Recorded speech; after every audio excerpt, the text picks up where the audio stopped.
अगर शादी कोई भी छात्रा करती है तो उसका नामांकन रद्द कर दिया जाएगा। जी हां, ऐसा ही एक मामला बिहार के गोपालगंज से निकलकर सामने आया है, जहां पर छात्रों को यह कहा गया है कि अगर अभी ट्रेनिंग पीरियड के दौरान आप शादी करती हैं तो आपका नामांकन रद्द कर दिया जाएगा। जी हां, ये तस्वीरें कुछ आपकी स्क्रीन पर चल रही होगी, देखिए। पूरी खबर आपको विस्तार से इस वीडियो में बताती हूं। बिहार में गोपालगंज के हथुआ में स्थित जेएनएम प्रशिक्षण संस्थान के द्वारा प्राचार्य द्वारा जारी आदेश में कहा गया है कि ट्रेनिंग के दौरान कोई भी छात्रा शादी नहीं कर सकती। यदि कोई छात्रा इस नियम का उल्लंघन करती है तो उसका नामांकन रद्द कर दिया जाएगा। यह आदेश कॉलेज परिसर में नोटिस के रूप में दिया गया था, जो देखते ही देखते सोशल मीडिया पर वायरल हो गया। वायरल होते ही इस फरमान को लेकर लोगों में नाराजगी फैल गई और इसे छात्राओं की स्वतंत्रता में हस्तक्षेप बताया जाने लगा। संस्थान की प्राचार्य मानसी सिंह ने लेकर इस आदेश को सफाई भी दी है। उनके पहले बातों को सुनिए। हाँ मैडम, बताइए, एक लेटर निकला है कि ड्यूटी के प्रशिक्षण के दौरान शादी उदी नहीं करना है, क्या पूरा मामला है?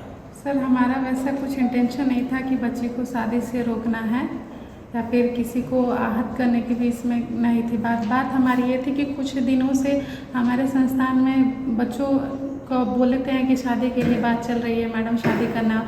और एक बार जब बच्ची लोग का शादी हो जाता है तो हमारा जो प्रोटोकॉल है 100% क्लिनिकल अटेंडेंस और 85% थ्योरी अटेंडेंस का, वो पूरा नहीं हो पाता है। इसके बावजूद भी ऊपर से बहुत प्रेशर गार्जियन का, चाहे बहुत लोगों का प्रेशर आ जाता है कि उसका अटेंडेंस पूरा नहीं होते हुए उसको एग्ज़ाम में बैठाइए और उसको उसी सत्र में रखने दीजिए, जो कि हमारे बस में नहीं हो पाता। इसीलिए बस हम लोगों ने बच्चों को डराने के लिए एक ये लेटर इशू कर दिया, ताकि जो है बच्चे जो है डरें और पूरी अपनी अटेंडेंस दे सके, जिससे कि वो अपने फायदे से अच्छे से पढ़ सके और जब पढ़ लेंगे तो आगे के उज्जवल भविष्य के लिए उनकी अच्छी योजना रहेगी। तो कहने का सेंस है कि ऐसा कुछ मैनुअल में नहीं है, बस आपने अटेंडेंस को सही करने के लिए किया? अटेंडेंस को सही करने के लिए बच्चे बहुत एब्सेंट कर रहे थे। कुछ बच्चे पिछले सत्र में ही हमको बहुत प्रॉब्लम का फेस करना पड़ा, 3-4 बच्चियों की वजह से।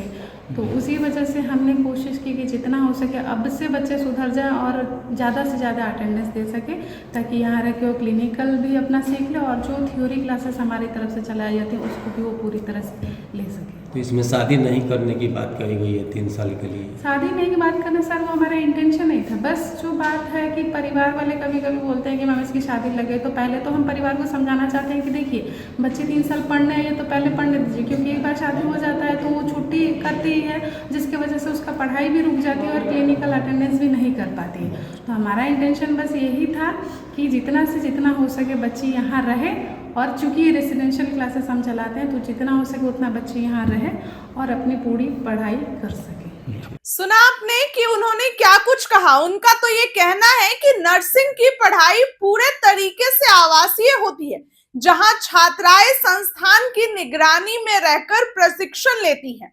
ऐसे में यदि छात्राएं शादी कर लेती हैं तो उनकी पढ़ाई और प्रशिक्षण प्रभावित हो सकती है। उन्होंने ये भी दावा किया कि यह नया नियम कोई नया नहीं है, बल्कि विभागीय दिशा निर्देश के तहत पहले से ही लागू किया गया है। नामांकन के समय ही छात्राओं से घोषणा पत्र पर हस्ताक्षर कराए जाते हैं, जिसमें ये शर्त शामिल होते हैं कि वो प्रशिक्षण के 3 वर्षों के दौरान शादी नहीं करेगी। हालांकि ये तर्क लोगों को रास नहीं आया और लोग इस तर्क से सेटिस्फाइड नहीं दिखे। यह मामला तुल पकड़ता चला गया। सोशल मीडिया पर इस आदेश को अजीबोगरीब बताते हुए इसकी आलोचना की जा रही है, इसको क्रिटिसाइज किया जा रहा है। कई लोगों ने इसे छात्राओं के व्यक्तिगत जीवन और अधिकारों में दखल बताया है। मामलों का जो तुल पकड़ा, इसके बाद जिला प्रशासन ने भी संज्ञान लिया है। गोपालगंज के जिलाधिकारी पवन कुमार सिन्हा ने कहा है कि वायरल नोटिस की जांच के आदेश दिए हैं। उन्होंने हथुआ एसडीएम को 24 घंटे के भीतर जांच करके रिपोर्ट सौंपने का निर्देश दिया है। डीएम ने साफ किया है कि जांच रिपोर्ट के आधार पर आगे की कार्रवाई की जाएगी। यह मामला सोशल मीडिया पर तुल पकड़ता गया। वहीं पेरेंट्स का कहना है कि ये बच्चियों के जीवन में उनके अधिकारों पे हस्तक्षेप करना है। फिलहाल जो प्रधानाचार्य उनके बयान को आपने सुना, ये मामला भी आपने सुना। आपको क्या लगता है? अपनी प्रतिक्रिया हमारे कमेंट सेक्शन में रखें।